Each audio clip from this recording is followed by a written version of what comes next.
Hello everyone, welcome to a new episode of Life Science. Today we will talk about the body organization. So let's start with the introduction that says, have you ever before jumped into a lake or even a swimming pool or at the sea? First, when you hit the water or when you get in the water first, your body feels very cold and you may even shiver, start shaking from the cold feeling, but eventually you get used to the cold water. How this happen? Have you wondered before? Your body gets used to the cold water because it returns to homeostasis. Homeostasis. What is homeostasis? It's the maintenance of a stable internal environment in the body. So this is like reaching a stable or a constant state in internal environment in your body. So when you jump into the lake, homeostasis helps your body adapt to the cold water. This is why you stop shivering and stop the cold feeling. But maintaining a homeostasis is not easy because your internal environment is always changing. So your cells need nutrients and oxygen to survive. So what will happen if homeostasis is disrupted or not achieved, or your body did not maintain a stable internal environment? The cells might not get the material they need, like nutrients and the oxygen. In this case, the cells might be damaged or they may die.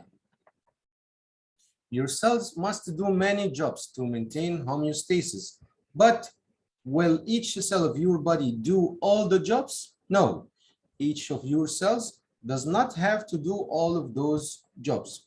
Such as each person on a soccer team has a role during a game, your cells, the cells in your body, has a job. Each cell in your body has a job in maintaining homeostasis.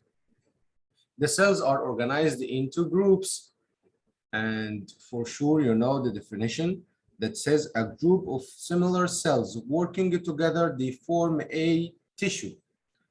Your body has four main types of tissues. Let's look at them.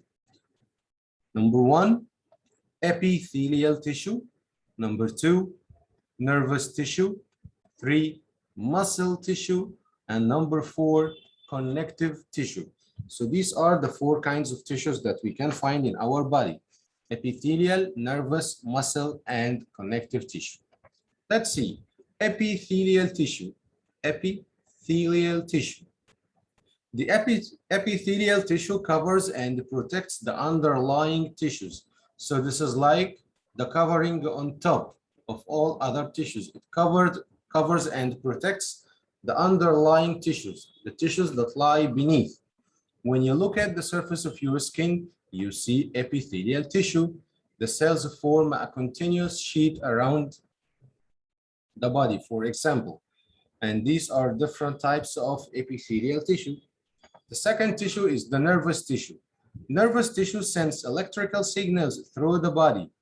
The nervous tissue is found in the brain, the nerves, and the sense organs. Sense organs like the eyes for seeing or sight, like your ears for hearing, your tongue for tasting, your nose for smelling, and all your skin for touching, for example. Okay, then the third type of tissue is the muscle tissue. As you can see, this is a piece of muscle under the microscope. So can you see the muscle cells? Muscle tissue is made of cells. These cells contract and relax to produce movement. You know, the rubber band that you pull from both the ends, it starts to expand, get longer. So this is like for the contraction, and the other is for the relaxation. So muscle tissue is made of cells that contract and relax to produce movement. Then connective tissue. This is very important one. The connective tissue joins, supports, protects, insulates, nourishes, and cushions organs. Can you imagine? This is connective tissue specimen under the microscope. Connective tissue, it joins, supports, protects, insulates, nourishes, and cushion organs. Insulates means this is like an insulator, so it covers or protects the organs from each other.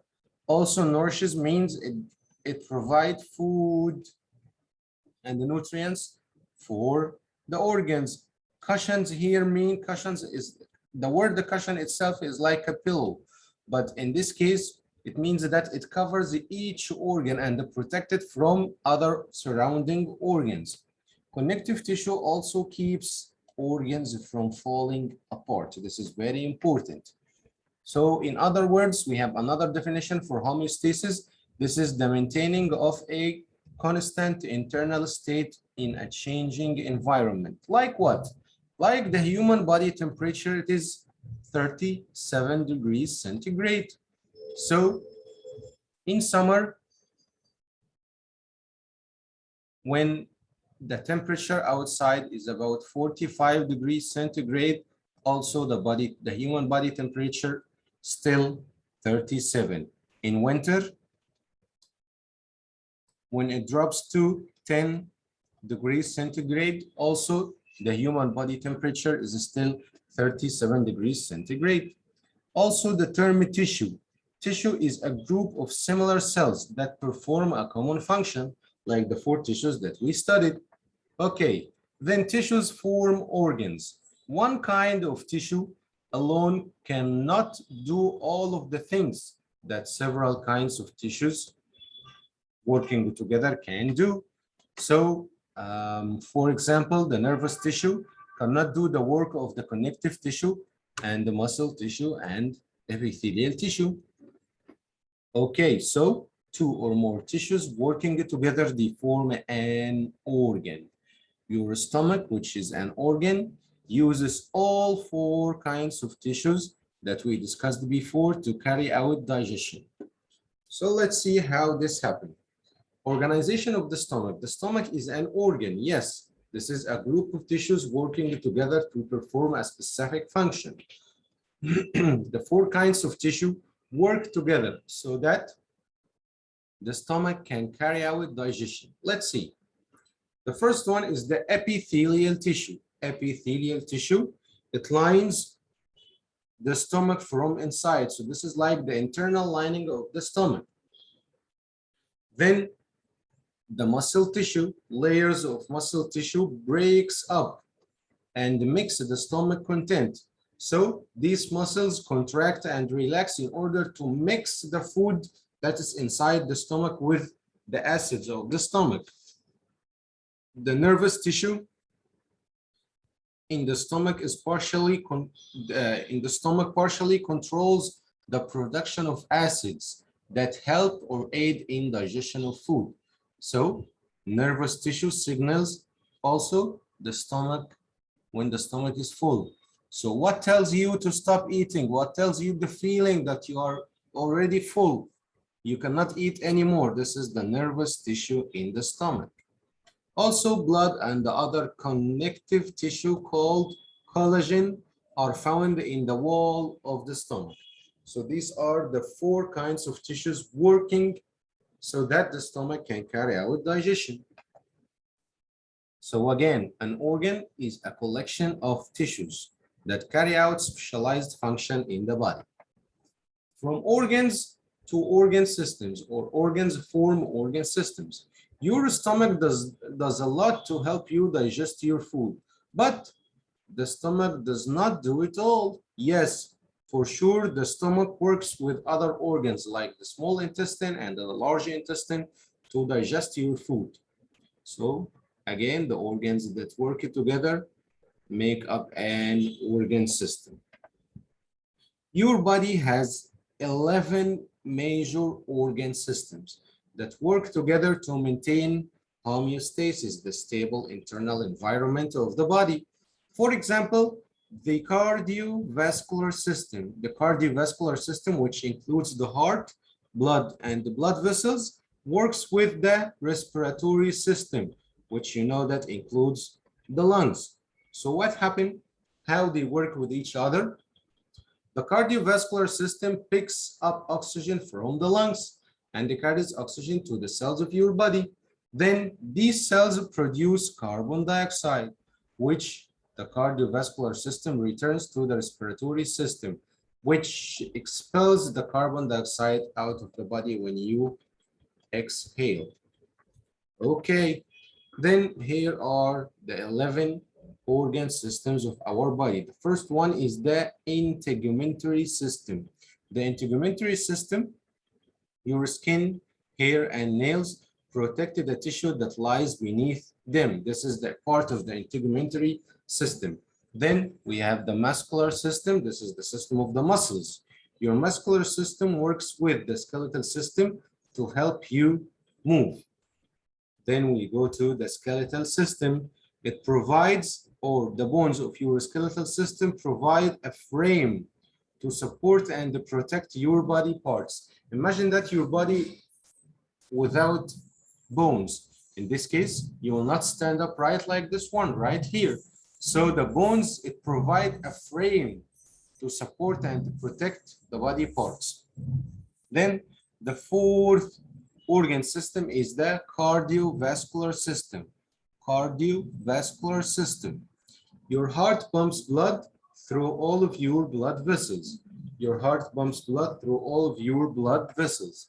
Then the respiratory system, trachea and lungs. Your lungs absorb oxygen and release carbon dioxide. And this is the urinary system. Here we have the kidneys, and we have the urinary bladder and urethra. So the urinary system, your urinary system removes wastes from the blood and regulates your body's fluids. And we have male and female reproductive systems. This is like one system, which is the reproductive system, but it differs male from female. The male reproductive system produces and delivers sperm. The female reproductive system produces eggs and nourishes or feed and protect the fetus.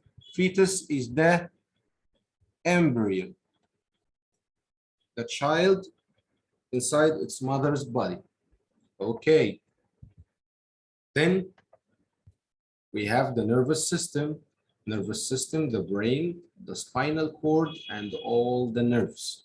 Your nervous system receives and sends electrical messages throughout your body. Digestive system, the most familiar one. Digestive system breaks down the food you eat into nutrients that your body can absorb. Then we have the lymphatic system. This is very important. The lymphatic system returns the leaked fluids to blood vessels and help get rid of bacteria and viruses. Actually, this system, it acts like this is the backup system, which returns, or it collected the leaked fluids from the blood vessels. Then it passes through lymph nodes like this one. This is the spleen, like the ones in your throat. These lymph nodes help in getting rid of bacteria and viruses. Then the leaked fluids get back to the blood vessels. The last one is the endocrine system. This is the system of glands.